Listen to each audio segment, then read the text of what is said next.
আজকে সকালের জলখাবারে বানাবো লুচি আর আলুর তরকারি। তো সকাল সকাল সব কাজ সেরে আটায় ময়ান দিয়ে দিলাম। সকাল সকাল জলখাবারে লুচি আর আলুর তরকারি হলে তো জমেই যায়। তো তোমাদের সঙ্গে কথা বলতে বলতে আমার আটা মাখা হয়ে গেল। এবার আমি এক এক করে সবগুলো বেলে নেব।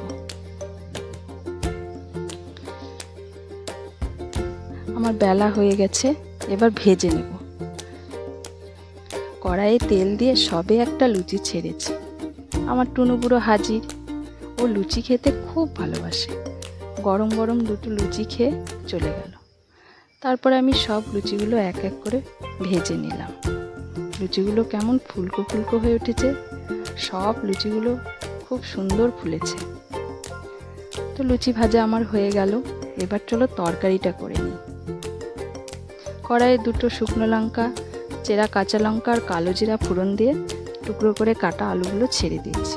এবার লবণ, হলুদ আর টমেটো কুচি দিয়ে আমি আলুর তরকারিটা করে নিয়েছি। তো লুচি আর আলুর তরকারি আমার তৈরি। সকালের জলখাবারে লুচি আলুর তরকারি তোমাদের কেমন লাগে অবশ্যই কমেন্টে জানিও।